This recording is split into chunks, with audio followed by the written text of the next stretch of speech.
Hello friends. ಇವತ್ತಿನ ದಿನ ನಾವು ಈ ವಿಡಿಯೋದಲ್ಲಿ 14th ಫೆಬ್ರವರಿ ಶುಕ್ರವಾರ ಇಂಡಿಯನ್ ಮಾರ್ಕೆಟು ಅನಾಲಿಸಿಸ್ ಮಾಡೋಕ್ಕಿಂತ ಮುಂಚೆ 13th ಫೆಬ್ರವರಿ ಇವತ್ತಿನ ದಿನ ನಿಫ್ಟಿ ವೀಕ್ಲಿ ಎಕ್ಸ್ಪೈರಿನಲ್ಲಿ ನಾವು ಎಕ್ಸ್ಪೆಕ್ಟ್ ಮಾಡಿದ್ದು ಒಂದು ಒಳ್ಳೆ ಮೂಮೆಂಟಮ್ನ ಅಪ್ನ. ನಿನ್ನೆ ವಿಡಿಯೋ ನೀವು ನೋಡಿದರೆ ನಾವು ತುಂಬ ಬುಲ್ಲಿಶ್ ಆಗಿದ್ವಿ. ಓಪನಿಂಗಲ್ಲೇ ಮಾರ್ಕೆಟ್ 15 ನಿಮಿಷ ಸ್ವಲ್ಪ ನಿಫ್ಟಿ ಕೆಳಗಡೆ ಮೇಲೆ ಹೋದರೆ ಕೂಡ ಅಗೇನ್ ಅಲ್ಲಿಂದ ಒಂದು ಒಳ್ಳೆ ಮೂಮೆಂಟಮ್ ಬಂತು. ನಿಫ್ಟಿ 23,200 ಮೇಲೆ ಹೋಗಿ ಸಸ್ಟೈನ್ ಆಗಿತ್ತು ಟಿಲ್ ಆಲ್ಮೋಸ್ಟ್ 12 o'clock ಅಂತ ಹೇಳ್ಬೋದು. ಆದರೆ 12 ಗಂಟೆ ನಂತರ ಅಗೇನ್ ಎಂದಿನ ದಿನ ರೀತಿನೇ ಅಗೇನ್ ಮಾರ್ಕೆಟಲ್ಲಿ ಸೆಲ್ ಆಫ್ ಬಂತು. ಆ ಸೆಲ್ ಆಫ್ ಅಲ್ಲಿ ನಿಫ್ಟಿ ಆಲ್ಮೋಸ್ಟ್ ನಿಯರ್ 23,000 ಹತ್ರ ಬಂದಿತ್ತು. ಆದರೆ ಅಲ್ಲಿಂದ ಸ್ವಲ್ಪ ರಿಕವರಿ ಆಗಿ 23,030 ಹತ್ರ ಕ್ಲೋಸಿಂಗ್ನ ಕಂಡಿದೆ. ಇದು ಟಿಪಿಕಲಿ ವೀಕ್ಲಿ ಎಕ್ಸ್ಪೈರಿ ಮೂಮೆಂಟಮ್ ಅಂತಾನೆ ಹೇಳ್ಬೋದು.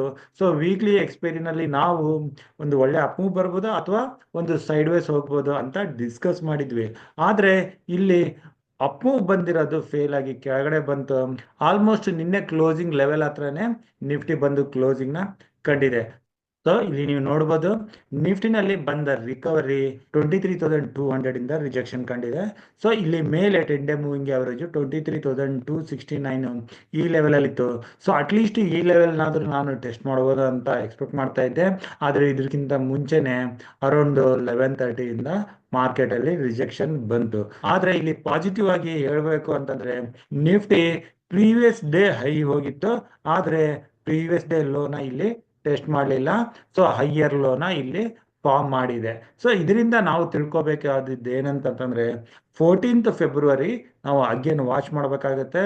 ಇಲ್ಲಿ ನಿಫ್ಟಿ ಅಗೇನ್ 23,000 ಇಲ್ಲಿ ನಾವು ನೋಡ್ಬೋದು ಹೈ ಏನಿದೆ ಇಲ್ಲಿ 23,227 ಆಗಿದೆ. 23,227 ಮೇಲೆ ನಿಫ್ಟಿ ಮೂವ್ ಆದ್ರೆ ಅಲ್ಲಿಂದ ಮೂವ್ ಆಗಿ ಅಟ್ಲೀಸ್ಟ್ ಸ್ವಲ್ಪ ಟೈಮ್ ಸ್ಪೆಂಡ್ ಮಾಡಿದ್ರೆ ಅಲ್ಲಿಂದ ನೆಕ್ಸ್ಟ್ ಮೂಮೆಂಟಮ್ನ ನಾವು ಎಕ್ಸ್ಪೆಕ್ಟ್ ಮಾಡ್ಬೋದು. ಆಗ 10 ಡೇ ಮೂವಿಂಗ್ ಆವರೇಜ್ ಇಲ್ಲಿ ನಮಗೆ 23,200 ಕೆಳಗಡೆ ಹತ್ರ ಬರುತ್ತೆ. ಇಲ್ಲಿಂದ ಬರೋ ಮೂಮೆಂಟಮ್ಮು ಮೇ ಬಿ ನಿಫ್ಟಿನ ನಿಯರ್ 23,500 ಕಡೆ ಹೋಗುತ್ತೆ. ನಾವು ಲಾಂಗ್ ಪೊಸಿಷನ್ಸ್ ಓನ್ಲಿ 23,227 ಮೇಲೆ ಅಥವಾ 250 ಮೇಲೆ ತಗೊಂಡ್ರೆ ಅಲ್ಲಿಂದ ನೆಕ್ಸ್ಟ್ 200 ಪಾಯಿಂಟ್ಸ್ ಮೂಮೆಂಟಮ್ನ ನಾವು ನಿಫ್ಟಿನಲ್ಲಿ ಎಕ್ಸ್ಪೆಕ್ಟ್ ಮಾಡ್ಬೋದು. ಇನ್ನು ಪುಟ್ ಪೊಸಿಷನ್ಸ್ನ ನೋಡ್ಬೋದಾ ಅಂತಂದ್ರೆ ಪುಟ್ ಪೊಸಿಷನ್ಸ್ ಡೆಫಿನೆಟ್ ಆಗಿ ನಾವು ಟ್ರೈ ಮಾಡ್ಬೋದು. ಅದು ನಿಫ್ಟಿ 22,950 ಇಲ್ಲಿ ನೀವು ನಿನ್ನೆ ಸ್ವಿಂಗ್ ಲೋ ಏನಿದೆ ಇಲ್ಲಿ 22,950 ಇದೆ. ಇದ್ರ ಕೆಳಗಡೆಯಿಂದ ನಾವು ನಿಫ್ಟಿನಲ್ಲಿ ಪುಟ್ ಪೊಸಿಷನ್ಸ್ನ ಪ್ಲಾನ್ ಮಾಡ್ಬೋದು. ಆದರೆ ಇಲ್ಲಿಂದ ಬರೋ ಮೂಮೆಂಟಮ್ ಮೇ ಬಿ ನಿಫ್ಟಿನ ಇನ್ನಷ್ಟು ಕೆಳಗಡೆ 22,800 ಇದನ್ನು ಬ್ರೇಕ್ ಮಾಡಿ 22,600 ವರೆಗೂ ಹೋಗೋ ಚಾನ್ಸಸ್ ಇರುತ್ತೆ. 950 ಕೆಳಗಡೆ ಪುಟ್ ಪೊಸಿಷನ್ಸ್ ಹಾಗೂ ಮೇಲೆ 22,250 ಮೇಲೆ ಕಾಲ್ ಪೊಸಿಷನ್ಸ್ನ ಟ್ರೈ ಮಾಡೋಣ. ಇನ್ನು ಇದನ್ನ ನಾನು ಒನ್ ಡೇ ಕ್ಯಾಂಡಲ್ ಅಲ್ಲಿ ಹಾಕಿ ತೋರಿಸ್ತೀನಿ. ಇಲ್ಲಿ ನಾವು ಒನ್ ಡೇ ಕ್ಯಾಂಡಲ್ ಅಲ್ಲಿ ನೋಡಿದ್ರೆ ಇಲ್ಲಿ ನಿನ್ನೆ ಡೋಜಿ ಕೈಂಡ್ ಆಫ್ ಕ್ಯಾಂಡಲ್ ಮಾಡಿತ್ತು. ಆದ್ರೆ ಇವತ್ತಿನ ದಿನ ಬಂದ ಮೂವ್ಮೆಂಟಮ್ ಇಲ್ಲಿ ಫೇಲ್ ಆಗಿರೋ ಕಾರಣ ಈ ರೇಂಜ್ ಅಲ್ಲಿ ಅಂದ್ರೆ ಮೇಲೆ 22,250 ಕೆಳಗಡೆ 22,800 ಇಷ್ಟೇ ರೇಂಜಲ್ಲಿ ಟ್ರೇಡ್ ಆಗ್ಬೋದು. ನಾನು ಇದಕ್ಕಿಂತ ಕೆಳಗಡೆ 22,950 ಈ ಮಧ್ಯದಲ್ಲಿ ನೆಕ್ಸ್ಟ್ 1 or 2 ಡೇಸ್ನ ಎಕ್ಸ್ಪೆಕ್ಟ್ ಮಾಡ್ತಾ ಇದ್ದೀನಿ ಮೂವ್ಮೆಂಟಮ್. ಇಲ್ಲಿ ಅನದರ್ 1 or 2 ಡೇಸ್ ಕನ್ಸಾಲಿಡೇಷನ್ ಆಗಿ ಅಲ್ಲಿಂದ ಬ್ರೇಕ್ಔಟ್ ಕೊಟ್ರೆ ಅಲ್ಲಿಂದ ಒಳ್ಳೆ ಮೂವ್ಮೆಂಟಮ್ ಬರುತ್ತೆ.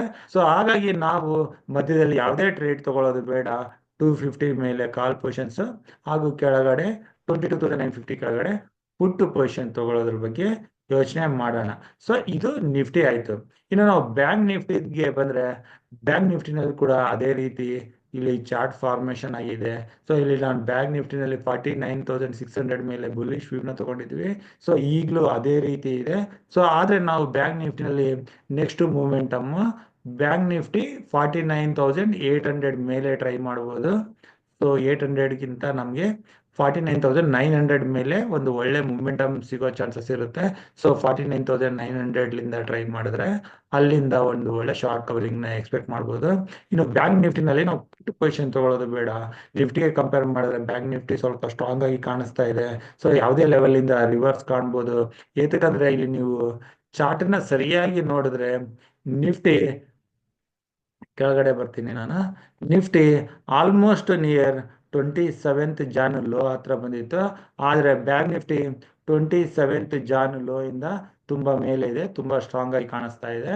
ಸೊ ನಾವು ನಿಫ್ಟಿಗಿಂತ ಬ್ಯಾಂಕ್ ನಿಫ್ಟಿನಲ್ಲಿ ಸ್ಟ್ರಾಂಗ್ ಅಪ್ ಮೂವ್ ಅದು 49,900 ಮೇಲೆ ನೋಡ್ತಾ ಇದ್ದೀವಿ. ಸೊ ಅಲ್ಲಿಂದ ಟ್ರೈ ಮಾಡ್ಬೋದು. ಇನ್ನು ಬ್ಯಾಂಕ್ ನಿಫ್ಟಿನಲ್ಲಿ ಮಧ್ಯದಲ್ಲಿ ಯಾವುದೇ ಟ್ರೇಡ್ ತಗೊಳ್ಳೋದು ಬೇಡ, ಹಾಗೂ ಪುಟ್ ಪೊಸಿಷನ್ಸ್ನ ಕೂಡ ನೋಡೋದು ಬೇಡ. ಇನ್ನು ನಾನು ಬ್ಯಾಂಕ್ ನಿಫ್ಟಿ ಅಲ್ಲದೆ ಸೆಲೆಕ್ಟ್ ಮಿಡ್ ಕ್ಯಾಪ್ ನಿಫ್ಟಿಗೆ ಬಂದ್ರೆ, ಸೆಲೆಕ್ಟ್ ಮಿಡ್ ಕ್ಯಾಪ್ ನಿಫ್ಟಿನಲ್ಲಿ ಕೂಡ ಇಲ್ಲಿ ಯಾವುದೇ ಕ್ಲಾರಿಟಿ ಇಲ್ಲ. ಇಲ್ಲಿ ಕೂಡ ಸೈಡ್ ವೇಸ್ ಮೂವ್ಮೆಂಟ್ ಆಮೇಲೆ ಹೋಗೋ ಚಾನ್ಸಸ್ ಇರುತ್ತೆ. ಯಾವುದೇ ಕ್ಷಣದಲ್ಲಿ ಸೆಲೆಕ್ಟ್ ಮಿಡ್ ಕ್ಯಾಪ್ ನಿಫ್ಟಿ ಏನಾದರೂ strong up move short covering ನ 11,550 ಮೇಲೆ ಎಕ್ಸ್ಪೆಕ್ಟ್ ಮಾಡ್ತಾ ಇದ್ದೀನಿ. ಸೊ 11,550 ಮೇಲೆ ಸೆಲೆಕ್ಟ್ ಮಿಡ್ ಕ್ಯಾಪ್ ನಿಫ್ಟಿನಲ್ಲಿ ಕೂಡ ಅಪ್ ಮೂವ್ನ ಎಕ್ಸ್ಪೆಕ್ಟ್ ಮಾಡ್ಬೋದು. ಆದರೆ ಇದು ಆಲ್ಮೋಸ್ಟ್ ಪೊಸಿಷನಲ್ ಟ್ರೇಡ್ ಆಗಿರುತ್ತೆ. ಸೊ ನೀವು ನಿಮ್ಮ ಪೊಸಿಷನಲ್ ಟ್ರೇಡ್ ತಗೊಂಡ್ರೆ ಅದಕ್ಕೆ ತಕ್ಕಂಗೆ ಪ್ರೀವಿಯಸ್ ಡೇ ಲೋ ಅಥವಾ ದಿನದ ಲೋ ಕೆಳಗಡೆ ಸ್ಟಾಪ್ ಲಾಸ್ನ ಪ್ಲಾನ್ ಮಾಡಿ, ಆದಷ್ಟು ಮಲ್ಟಿಪಲ್ ಟ್ರೇಡ್ ಮಾಡೋದನ್ನ ಅವಾಯ್ಡ್ ಮಾಡಿ. ನಿಮ್ಮ ಪೊಸಿಷನ್ಸ್ಗಳಿಗೆ ಬೇಕಾದರೆ ಹೆಡ್ಜಿಂಗ್ನ ಹೋಲ್ಡ್ ಮಾಡಿ, ಅಥವಾ ನಿಮ್ಮ ಪೊಸಿಷನ್ಸ್ನ ತಗೊಂಡ್ರೆ 2 to 3 ಡೇಸ್ಗೆ ಲಾಂಗ್ ಪೊಸಿಷನ್ಸ್ನ ತಗೊಳ್ಳಿ. ಆಗ ಒಂದು ಒಳ್ಳೆ ಮೂವ್ಮೆಂಟಮ್ನ ಕ್ಯಾಶ್ ಮಾಡ್ಬೋದು. ಇಂಟ್ರಾಡೇನಲ್ಲಿ ಕೂಡ ಮಾಡ್ಬೋದು, ಆದರೆ ಇಂಟ್ರಾಡೇನಲ್ಲಿ ಹೈ ವಾಲಟಿಲಿಟಿ ಇರೋ ಕಾರಣ ಈಗ ಸ್ಟಾಪ್ ಲಾಸಸ್ ಹೆಚ್ಚಾಗಿ ಹಿಟ್ ಆಗ್ತಾ ಇದ್ದಾವೆ. ಸೊ ಆದಷ್ಟು ಪೊಸಿಷನಲ್ ಟ್ರೇಡ್ ಮಾಡೋದ್ರಿಂದ ನಿಮ್ಮ ಸ್ಟಾಪ್ ಲಾಸ್ ಹಿಟ್ ಆಗೋ ಚಾನ್ಸಸ್ ಸ್ವಲ್ಪ ಕಡಿಮೆ ಇರುತ್ತೆ. ಸೊ ಈ ರೀತಿ ನೀವು ನಿಫ್ಟಿ, ಬ್ಯಾಂಕ್ ನಿಫ್ಟಿ ಹಾಗೂ ಸೆಲೆಕ್ಟ್ ಮಿಡ್ ಕ್ಯಾಪ್ ನಿಫ್ಟಿನಲ್ಲಿ 14th ಫೆಬ್ರವರಿ ಶುಕ್ರವಾರ ದಿನ ಟ್ರೇಡ್ ಮಾಡೋದ್ರ ಬಗ್ಗೆ ನೋಡಿ. ಸೊ ಇಷ್ಟು ಹೇಳ್ತಾ ಇವತ್ತಿನ ವಿಡಿಯೋ ಇಲ್ಲಿಗೆ ಮುಗಿಸ್ತಾ ಇದ್ದೀನಿ. ಮುಂದಿನ ವಿಡಿಯೋ ಬರೋವರೆಗೂ ನಿಮಗೆ ನನ್ನ ಕಡೆಯಿಂದ ಧನ್ಯವಾದಗಳು. Thank you.